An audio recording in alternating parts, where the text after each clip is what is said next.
Guys, so last class में हमने main digestion का पूरा प्रोसेस कर लिया था। इसमें हम करेंगे एब्जॉर्प्शन। सो अगर हम सबसे पहले माउथ की बात करें, सो माउथ में डाइजेशन ही होता है। किस चीज का होता है? माल्टोज का, सॉरी स्टार्च का माल्टोज में, ठीक है। उसके बाद आते हैं स्टमक में। स्टमक में अगर हम बात करें तो डाइजेशन होता है प्रोटीन का, और एब्जॉर्ब क्या क्या होती है? वाटर होता है, अल्कोहल होता है, और हमारी शुगर एब्जॉर्ब होती है। तीसरी बात करें स्मॉल इंटेस्टाइन की, तो यहाँ पे तो जो डाइजेशन वो तो है इम्पोर्टेंट, काफी इम्पोर्टेंट। किस पार्ट में? डिओडिनम पार्ट में।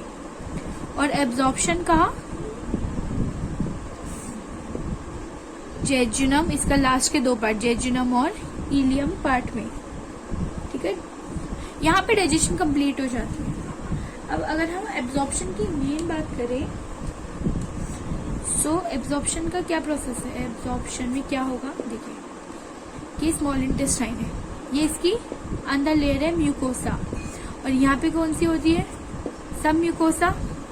और हमने आपको बताया था सब म्यूकोसा में क्या होता है? ब्लड होते हैं, लिम्फ वगैरह सब होते हैं। सो यहाँ पे हमारा खाना आया, फूड, जो कि ब्रेक डाउन हुआ, क्या हुआ? डाइजेस्ट हुआ। एक बार जब वो डाइजेस्ट हुआ, अब वो म्यूकोसा से जाएगा हमारी सब म्यूकोसा लेयर में, ठीक है। और यहीं पे से ये सेल, बॉडी, सेल टिश्यू वगैरह में ब्लड के थ्रू चला जाएगा, ठीक है ना। सो अब इस एब्जॉर्प्शन के भी काफी सारे प्रोसेस है। तो सबसे पहले simple diffusion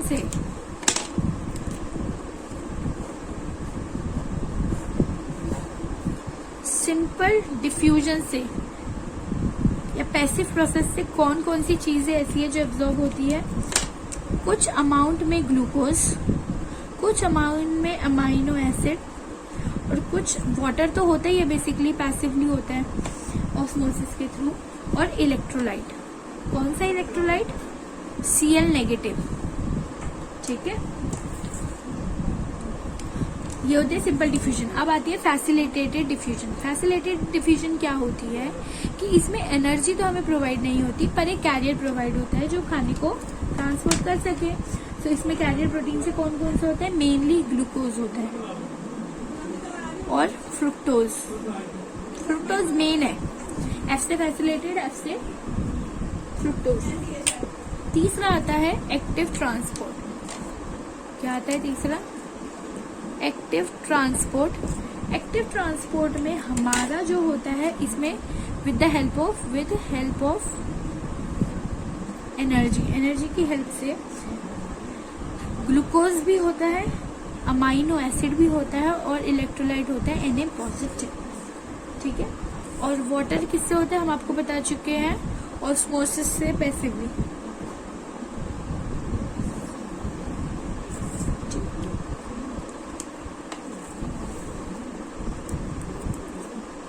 maximum absorption small intestine में होती है, और इसी को अपन एसिमिलेशन बोलते हैं। देखिए, इंजेशन क्या है? इंजेशन क्या है? खाने को अंदर लेना, इनटेक फूड। डाइजेशन आपको पता ही है, क्या? खाने का ब्रेक डाउन होना, ब्रेक डाउन। उसके बाद आती है एसिमिलेशन। एसिमिलेशन का मतलब है जो खाना ब्रेक डाउन हो चुका है, डाइजेस्ट हो चुका है, उनका एब्जॉर्ब हो जाना और उनका फूड तक, टिश्यू तक पहुंच जाना, ठीक है। और उसके बाद आता है हमारा एक्सक्रीशन, या जिसे क्या बोलते हैं? डेफिकेशन, रिमूवल हो जाना। तो ये 4 प्रोसेस है। ये तो हमने आपको इन सब के बारे में बता दिया। अब एक फैट का इम्पोर्टेंट है कि how fat absorb. So fat क्या होगा कि हमने पढ़ा था, फैट छोटे छोटे उसमें फैटी एसिड और ग्लिसरॉल में फाइनली कन्वर्ट हो जाता है, पर अभी भी इस फॉर्म में ये एब्जॉर्ब नहीं हो पाता है, ठीक है। उसके लिए क्या होता है? ये जो फैटी एसिड जो फाइनल फॉर्म है या ग्लिसरॉल है, ये फर्दर ब्रेक डाउन होते हैं। ये किस में होता है? अभी ये प्रेजेंट है ब्लड में, सॉरी अभी किसमें है, म्यूकोसा में। इंटेस्टाइन की इनर मोस्ट लेयर में जब डाइजेस्ट हुए थे तब तो इधर ही थे ना। अब ये हाउ दे मूव, अब हम वो बता रहे फैटी एसिड सबसे पहले फर्दर छोटे छोटे छोटे छोटे पार्ट में ब्रेक डाउन होंगे, जिसे अपन बोलते हैं मिसल। उन मिसल के बाद वो मूव करते हैं इंटेस्टाइन की म्यूकोसा में। अब वो एक बार दोबारा से ब्रेक डाउन होकर इंटेस्टाइन की म्यूकोसा में एंटर करेंगे। और अब एक बार इंटेस्टाइन की म्यूकोसा में आ गए, अब इनको अपन काइलोमाइक्रोन बोलेंगे। These are the small protein जो फैट के ग्लोब्यूल से कोटेड होते हैं, कोटेड फैट ग्लोब्यूल, ऐसे फैट के ग्लोब्यूल जो कोटेड होते हैं स्मॉल प्रोटीन से, ठीक है। और उसके बाद स्मॉल, एक बार ये इंटेस्टाइन में आ गए, इंटेस्टाइन सब म्यूकोसा से इंटेस्टाइनल म्यूकोसा में आ गए, उसके बाद ये स्मॉल प्रोटीन काइलोमाइक्रोन में कन्वर्ट हो जाएंगे। उसके बाद ये लिम्फ में जाएंगे, डायरेक्टली ब्लड में नहीं जाएंगे, सबसे पहले लिम्फ वेसल में जाएंगे। और हम जानते हैं इंटेस्टाइन की लिम्फ वेसल को लेक्चीज बोला जाता है। और उसके बाद ये फाइनली ब्लड में जाके ब्लड के थ्रू सेल या टिश्यू में जाएंगे, ठीक है।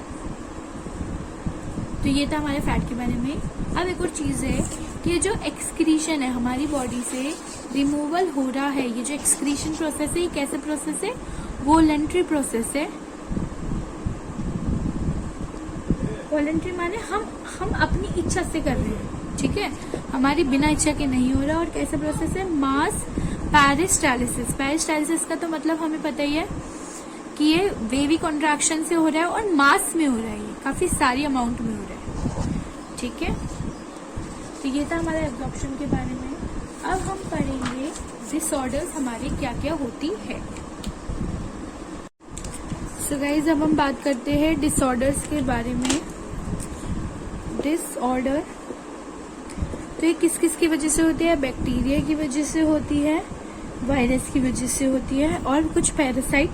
कौन कौन से पैरासाइट होते हैं, टेप वॉर्म, कुछ वॉर्म्स और राउंड वॉर्म्स वगैरह की वजह से। बोलते हैं ना पेट में कीड़ा हो गया, तो वही चीज। सबसे पहली होती है जॉन्डिस। कौन सी होती है, जॉन्डिस। किसको अफेक्ट करती है, लीवर को अफेक्ट करती है। और इसके सिम्टम्स क्या क्या है, सिम्टम क्या क्या है कि आई और स्किन येलो कलर की हो जाती है।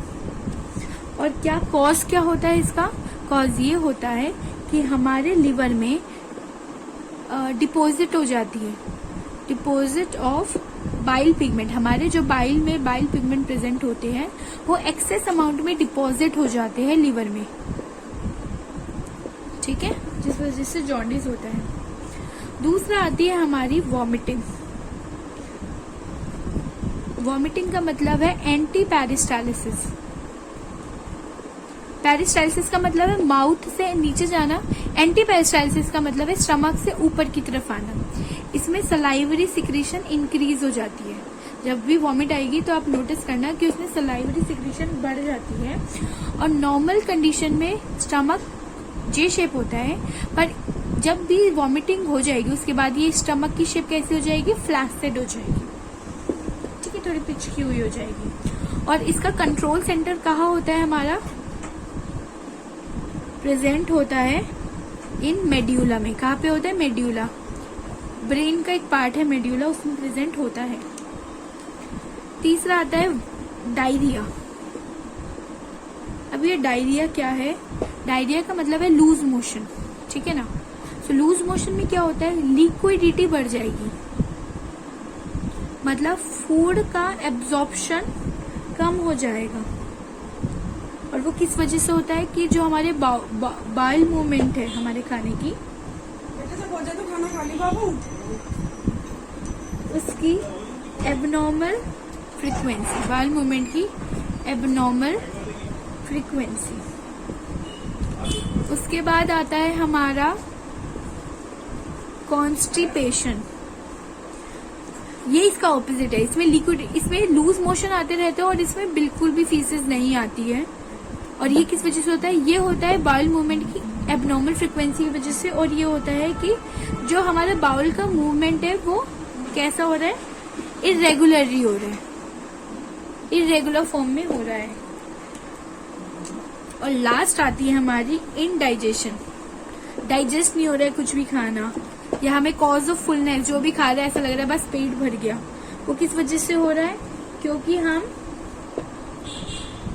इसके कॉज क्या क्या है? ओवर ईटिंग करना, एंग्जाइटी होती है, बेचैनी होती है, स्पाइसी फूड खा लेते हैं हम कभी कभी, ठीक है, और हम फूड पॉइजनिंग हो जाती है, उन सब से हमारा ये होता है। तो गाइस ये था हमारा डाइजेशन एब्जॉर्प्शन का कंप्लीट पार्ट। आई होप आपको पसंद आया हो। नेक्स्ट पार्ट में हम करेंगे चैप्टर नंबर 17 रेस्पिरेशन के बारे में। ओके, तो अगर आपको कुछ भी दिक्कत होती है तो you can ask freely in the comment section. तब तक के लिए स्टे ट्यून्ड। Thank you.